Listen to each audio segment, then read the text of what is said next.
Good morning guys, अगली सुबह के साथ आज हमारा प्रॉपर पहला दिन है यहाँ पे। रवांडा किगाली है, इनका कैपिटल है।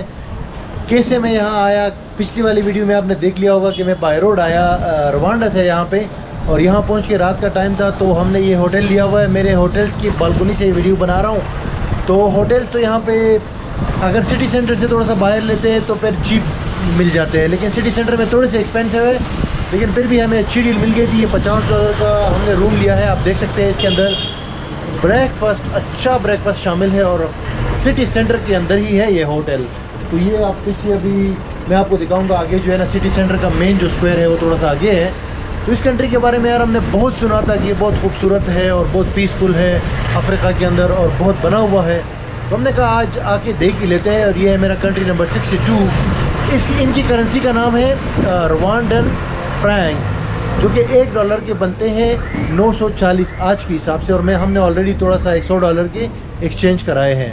तो अभी हम जाएंगे यहाँ पे। यार पहले जंग भी हुई थी, फिर जंग के बाद इन्होंने कैसे अपने कंट्री को बनाया, वो सारी चीज़ें हम देखेंगे इस वीडियो के अंदर। और साथ ही साथ जो है कुछ अट्रैक्शंस है वो भी आपको दिखाएंगे। और ये शहर बहुत खूबसूरत है, पहाड़ वगैरह है चारों तरफ, और बाकी बना हुआ भी है।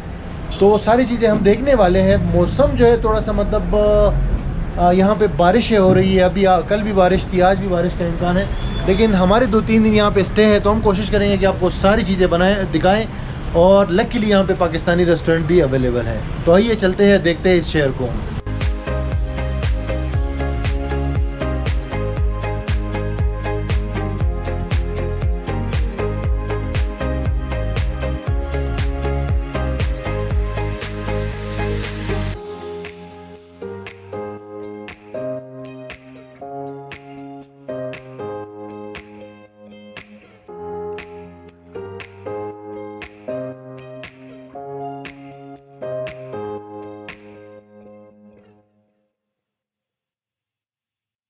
अच्छा भाई, किगाली में अपने होटल से हम बाहर निकले हैं ना, तो एकदम बारिश शुरू हो गई। तो थाईलैंड और मलेशिया की तरह यहाँ भी ट्रॉपिकल वेदर है, इन्हीं टाइम बारिश और इन्हीं टाइम पे रुक भी जाती है। हम बाग इधर आए हैं सिम लेने के लिए। तो MTN एक कंपनी है, यहाँ भी काम करती है और युगांडा में भी काम कर रही थी। युगांडा में हमने यही कंपनी की सिम ली थी, और हमने डेटा जो है तकरीबन $3 का लिया था, वहाँ पर 1.5 GB का। तो यहाँ से अभी हमने सिम उठाई है ये MTN की, जो कि यहाँ रवांडा में काम करेगा।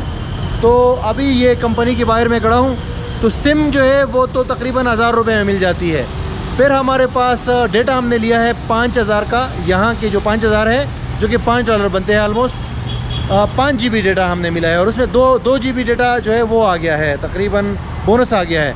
तो आप समझो 7 GB डेटा हमने सिम कार्ड के साथ मिला है, तकरीबन $6 के अंदर। तो ये है यहाँ से अपडेट। दूसरा, यहाँ पे एक बुरी खबर ये है कि ऊबर यहाँ पे काम नहीं करता। तो ऊबर जो है वो काम नहीं करता, तो हम ऊबर यूज़ नहीं कर सकते। लेकिन यहाँ पे मैंने एक टैक्सी एप्लीकेशन फाइंड की है, दूसरी वाली, उसका नाम आपको स्क्रीन में नज़र आ रहा होगा। तो ये एप्लीकेशन आपने अगर यहाँ पे टैक्सी वगैरह यूज़ करना चाहते हैं या बाइक वगैरह, तो इसको यूज़ करना पड़ेगा। फ़िलहाल ऊबर यहाँ पर नहीं है, तो ये एक बदकिस्मती है। ये भाई के पास जो है ना रवांडा का ये पूरा मैप है, आप देख सकते हैं। ये गुड गुड गुड। यार ऊबर तो यहाँ पे नहीं है ये किगाली के अंदर, लेकिन ये कि वो जो मैंने एप्लीकेशन आपको बताई है ना, उसका नाम मैं भूल जाता हूँ। उसके थ्रू हम गाड़ी भी मंगा सकते हैं और साथ में बाइक भी मंगा सकते हैं। लेकिन वैसे यहाँ पे नॉर्मल बाइक है जो युगांडा में थी ना, बोड़ा उस तरह की ये बाइक है, और बहुत सस्ती है। अभी हमने इससे बात की है, तकरीबन 50 से 60 सेंट्स के अंदर ही हमें लेकर जा रहे हैं। तकरीबन 3-4 किलोमीटर दूर इलाका है, वहाँ पे हमने 2 बाइकें की है। देखिए दूसरा भाई भी जा रहा है इधर, ये देखिए। इसके थ्रू अच्छा ये होता है कि ज़रा बंदा प्रॉपरली देख पाता है ना पूरा शहर। और अभी आप देख लो, ये सिटी सेंटर है।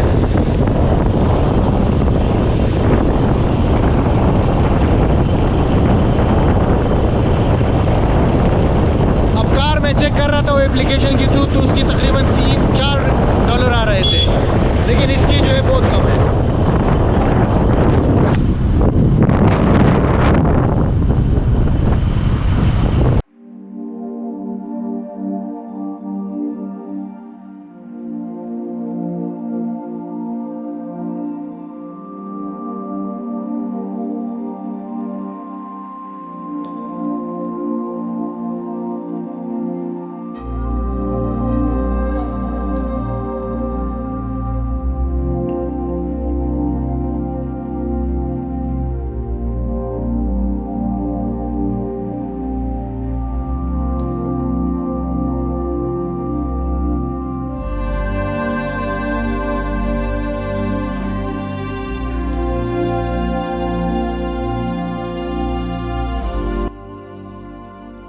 गई हो। वीडियो से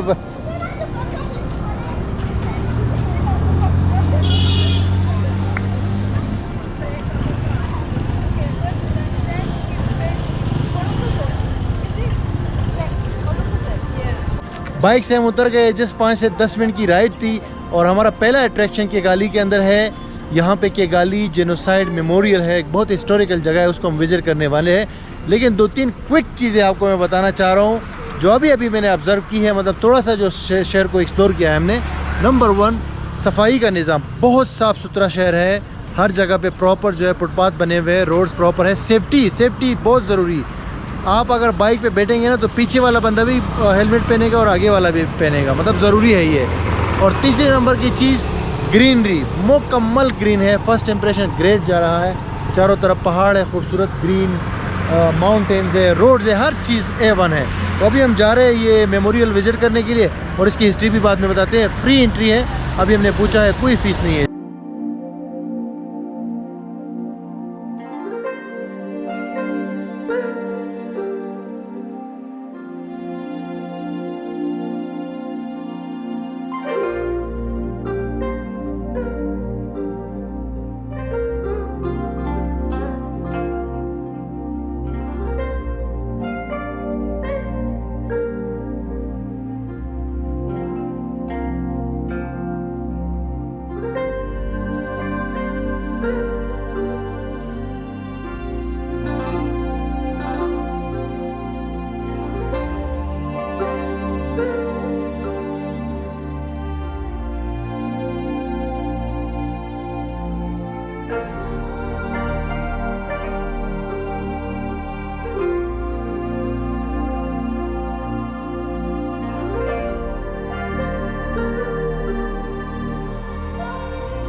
अच्छा यार, म्यूज़ियम से मैं बाहर आ गया हूँ। बहुत ही दर्दनाक स्टोरी मैंने अंदर देखी है। और ये बेसिकली यहाँ पे रवांडा के अंदर 1994 में, यानी आज से 26 साल पहले एक जेनोसाइड हुआ था, यानी कत्लेआम हुआ था लोगों का, तो उसके बारे में है। और उससे रिलेटेड तमाम इन्फॉर्मेशन और तमाम जो तस्वीरें वगैरह, वीडियोस, डॉक्यूमेंट्रीज़ वगैरह, वो सारी चीज़ें अवेलेबल है। और बहुत बड़ा है और फ्री ऑफ कॉस्ट है, कोई इसकी चार्जेस नहीं है। और जो सिटी सेंटर है वहाँ से 3 किलोमीटर दूर है। तो इसके अंदर जो वाक़यात का ज़िक्र है वो इस तरह है कि ये रवांडा के अंदर बहुत अरसे तक जो है ना खाना जंगी रही थी और जंग रही थी, क्योंकि ये 1962 में आज़ाद हुआ है, लेकिन उसके बाद ये 1995 तक जो है मुसलसल जंग में रहा था, तकरीबन 30-35 साल। तो यहाँ पे दो जो है वो है कौमें हैं, है तो ब्लैक कम्युनिटी दोनों ही, लेकिन कौमें डिफरेंट है, लैंग्वेज थोड़ी सी डिफरेंट है। एक है टुट्सी और एक है टू लो, इस तरह की दो कौमें हैं और इनकी आपस में नहीं लगती थी, तो उन्होंने जंग की थी। और जंग के बाद क्या हुआ कि एक जेनोसाइड हुआ और तकरीबन 1 मिलियन से ऊपर लोग मरे। और उसके बाद जब फिर दोबारा से पीस हुआ तो उसके बाद से इन लोगों ने फ़ैसला किया है कि अपने मुल्क को सबसे ज़्यादा अमन वाला मुल्क बनाएंगे पूरे अफ्रीका के अंदर, और सबसे ज़्यादा जो है ना भाईबंदी करेंगे और भाईचारे से रहेंगे और पीस और प्रोग्रेस के लिए काम करेंगे। और वही वजह है कि आज सिर्फ उस क़त्ल-ए-आम के सिर्फ 20-25 साल के बाद यहाँ पे जब आप आते हैं ना तो दूसरे अफ्रीकन कंट्री से टोटली डिफरेंट लगता है। यहाँ ग्रीनरी है, प्रोग्रेस है, पीस है, सबसे पीसफुल कंट्री है। ये साउथ अफ्रीका में गए थे, उससे भी ज़्यादा पीसफुल कंट्री है। उसकी वजह यह है कि इन लोगों ने सीखा कि वायलेंस और क़त्ल-ए-आम और एक दूसरे को तशद्दुद करने से कुछ नहीं बनता, और एंड में आके वही पीस की तरफ ही सबको आना पड़ता है। तो इसमें सब लोगों के लिए, जो साउथ एशिया में लोग हैं, जो कंट्रीज़ है और मिडिल ईस्ट, सब जगह पे लोगों के लिए एक बहुत बड़ा सबक है, लेसन है कि आप जितना भी जंग करो, जितना भी भड़के उठाओ, जितना भी जो है धमकियाँ दो, आखिर में आपने वही पीस ही करनी है, जो कि इस जगह पे आके मुझे पता चला है। और इससे पहले मैंने बोस्निया के अंदर एक इस तरह का म्यूज़ियम देखा था, लेकिन चूँकि यहाँ पे क़त्ल-ए-आम बहुत ज़्यादा हुआ है तो ये सबसे टॉप पे म्यूज़ियम आता है अभी मेरे जर्नी के अंदर। तो बहुत ही अफसोसनाक, आपको यहाँ पे इमोशनल भी हो जाते हो जब इंसानी जानों का इस तरह ज़्यादा देखते हो। बहरहाल हमने विज़िट कर लिया और अब हम जाएंगे आगे नेक्स्ट अपने डेस्टिनेशन की तरफ।